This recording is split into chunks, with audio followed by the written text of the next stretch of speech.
Hello friends, welcome on my YouTube channel engineering career. और आज के अपने इस वीडियो में जानेंगे कि हॉस्टल में रहने का और बाहर रहने का कितना खर्च आपको पड़ेगा और कौन सा ऑप्शन आपके लिए बेटर रहेगा कि आप हॉस्टल में रह रहे हैं या बाहर रह रहे हैं। ठीक है फ्रेंड्स, तो इस सारे चीज़ों को हम टॉपिक वाइज यहाँ पर देखेंगे कि क्या आपके लिए बेनिफिशियल होगा यहाँ पर कि हॉस्टल में रहना या फिर बाहर रहना, जिसको डे स्कॉलर के नाम से भी जाना जाता है। ठीक है फ्रेंड्स, तो यहाँ पर हम टॉपिक वाइज देखेंगे और आपका जो डाउट है हॉस्टल और बाहर रहने को लेकर वो क्लियर हो जाएगा। ठीक है फ्रेंड्स, तो आप लोगों को काउंसलिंग स्टार्ट हो गया, बहुत लोगों को कॉलेज मिल गया है, लोग एडमिशन लेने की प्रक्रिया चालू कर दिए हैं, लेकिन उनके अंदर एक संशय है कि क्या हॉस्टल में रहना सही रहेगा या बाहर रहना सही रहेगा। तो आइए देखते हैं। पहले चीज लिविंग एक्सपेंसेस की बात कर लेते हैं। ठीक कि आपके रहने का जो खर्चा है वो कितना आएगा पर मंथ, ये सिर्फ रहने की हम बात कर रहे हैं। ठीक है, जो रेंट लगेगा उसका।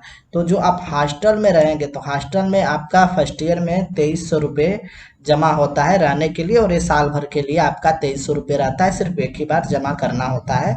ठीक, वो आपके पूरे साल की रहेगा और ये एक तरह से रिफंडेबल भी होता है। जब आपकी स्कॉलरशिप आती है तो उसमें ऐड होकर ये जो पैसा है वो आपको मिल जाता है।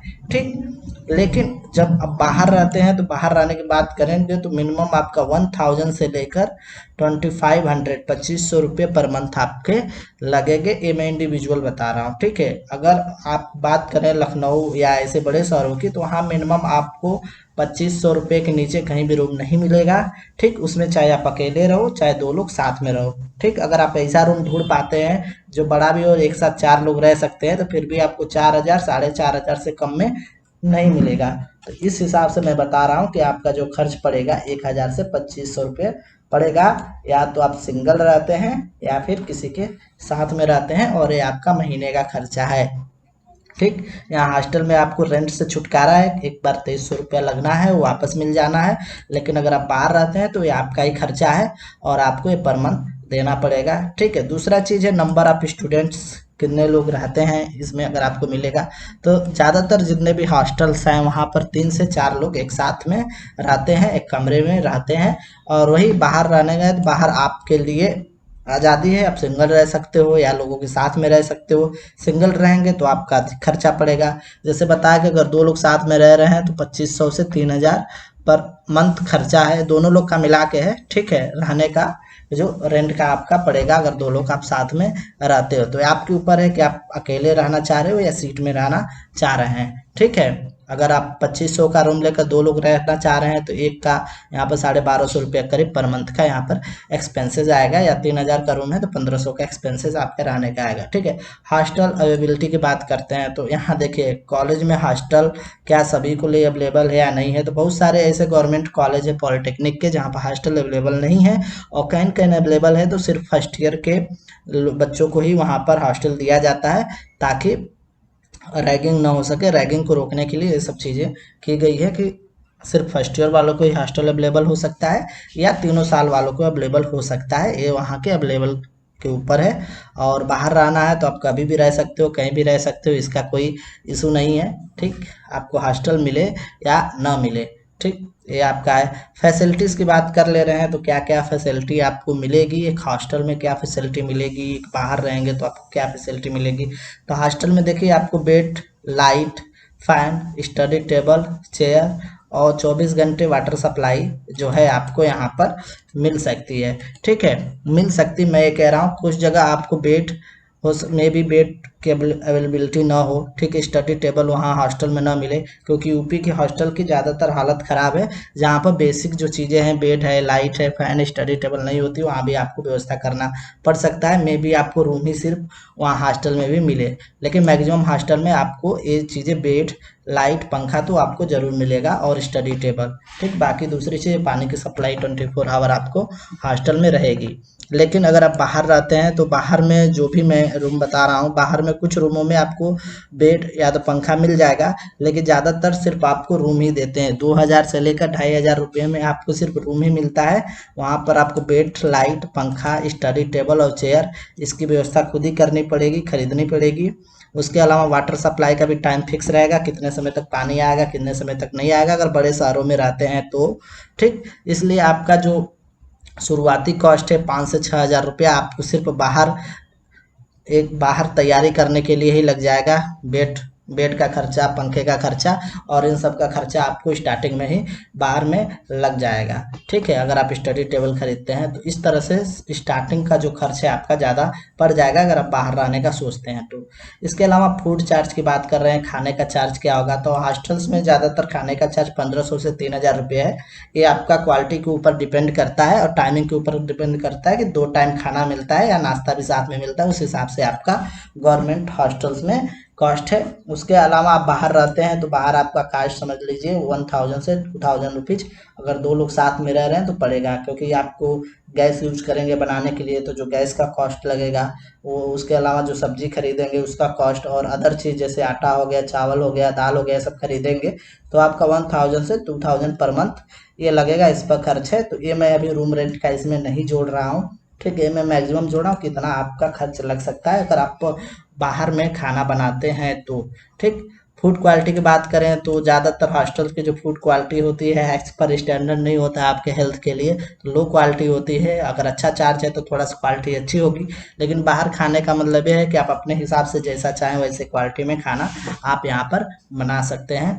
ठीक है, ट्रांसपोर्टेशन की बात कर लेते हैं तो ज़्यादातर जो हॉस्टल्स होते हैं वो क्या है आपके कैंपस के ही अंदर होते हैं। ठीक है फ्रेंड्स, कैंपस के अंदर होते हैं तो इस वजह से काफ़ी कम दूरी पर ही आपका जो क्लास बिल्डिंग होती है जहाँ क्लासेस चलती है तो वहाँ पर आ जा सकते हैं। तो यहाँ पर ट्रांसपोर्टेशन का कोई कॉस्ट आपको यहाँ पर देना नहीं है। लेकिन अगर आप बाहर रहते हैं तो रूम आपका हो सकता है कॉलेज के पास हो, लेकिन कॉलेज के पास रूम आपको महंगे मिलेंगे। लेकिन बहुत से लोग क्या करते हैं कॉलेज से दूर अपना रूम लेते हैं तो वहाँ से आने जाने में भी हो सकता है कि उनको कुछ कॉस्ट देना पड़ेगा, जैसे भाड़े के रूम में तो आपका मंथली 200 से 300 रुपया अगर आप किसी साधन से आते हैं तो आपको खर्च करना पड़ सकता है, या तो फिर आप साइकिल रख सकते हैं आने जाने के लिए तो उसका भी आपका कॉस्ट पड़ सकता है ट्रांसपोर्टेशन का। तो कॉलेज के पास में रूम मिलना बहुत मुश्किल होता है, तो एक आपको ये दिक्कत हो सकती है ट्रांसपोर्टेशन की आने जाने की। ठीक है, स्टडी टाइम की बात करें, ठीक स्टडी टाइम की तो क्या है स्टडी टाइम, तो जैसे स्टडी टाइम यहाँ हम बता रहे हैं कि आप अगर हॉस्टल में रहते हैं तो आपको खाना नहीं बनाना है, खाना बनाने के लिए क्या क्या सामान चाहिए उसकी खरीदारी नहीं करनी है। ठीक, प्लस आने जाने का आपका समय बच रहा है, तो ये सारे समय जो आपका बच रहा है वो आपके स्टडी टाइम में ऐड हो जा रहा है, यानी कि पढ़ने के लिए आपके पास ज़्यादा समय है। वही जब आप बाहर रहते हैं तो आपको खाना भी पकाना है, उसके लिए मार्केटिंग भी करना है, आने जाने में भी समय जो जाता है ये आपका क्या करता है समय कम करता है, तो आपको पढ़ने का जो समय है वो बहुत ही कम मिल पाता है। ठीक, एक्सपीरियंस की बात करें, ठीक है, तो अगर आप हॉस्टल में रहते हैं तो हॉस्टल में बहुत ही एक्सपीरियंस आपको अच्छा एक्सपीरियंस वहाँ पर हो सकता है, क्योंकि हॉस्टल में क्या रहता है कि अलग अलग राज्यों के अलग अलग डिस्ट्रिक्ट के स्टूडेंट हो सकते हैं, कुछ स्टूडेंट अलग राज्यों के भी हो सकते हैं। ठीक है, कुछ स्टूडेंट्स जो हो सकते हैं कि आपसे ज़्यादा सीनियर स्टडी में हो। ठीक है, और अलग अलग वहाँ पर भाषाएं इस्तेमाल करते हो, तो इस हिसाब से जो हॉस्टल लाइफ होता है ना कि एक इंजॉयबल लाइफ हो जाता है कि अगर कोई चीज़ ओकेजन है जैसे कोई फेस्टिवल है वो साथ में करना है, मतलब सेलिब्रेट करना है तो साथ में आप सेलिब्रेट करते हैं, किसी का बर्थडे सेलिब्रेट हो गया या कोई भी ऐसा काम हॉस्टल का होता है उस पूरे ग्रुप में होता है, तो उसका एक माहौल अलग होता है जिसमें आप पूरे तरीके से उस चीज़ को एंजॉय कर सकते हैं। एक तरह से आपके लिए बहुत ही स्ट्रेस रिलीफ का ये माहौल रहेगा, जो एक्सपीरियंस रहेगा। लेकिन आप बाहर रहते हैं तो बाहर में बहुत कम लोगों का इंटरेक्शन रहेगा, हो सकता है आप जहाँ पर रह रहे हो सिर्फ 2 ही 3 लोग स्टूडेंट हो, बाकी सब वहाँ के रहने वाले लोग हों। ठीक है, तो इस तरह से आपका इंटरेक्शन बहुत कम रहेगा। उसके बाद आप जब मिलोगे तो कॉलेज में ही एक बार आप लोगों की मुलाकात हो सकती है। ठीक है, उसके बाद कोई उस तरह का इंटरेक्शन नहीं है, तो कुछ समय आप लोगों को यहाँ पर ये भी हो सकता है कि अकेलापन भी फील हो, लेकिन आप हॉस्टल में रहते हैं तो इस तरह का आपका माहौल जो रहता है काफ़ी अच्छा रहता है हॉस्टल में बाहर रहने की तुलना में। ठीक है, टोटल कॉस्ट पर मंथ की बात कर लेते हैं कि आपको पर मंथ टोटल कॉस्ट कितना पड़ेगा।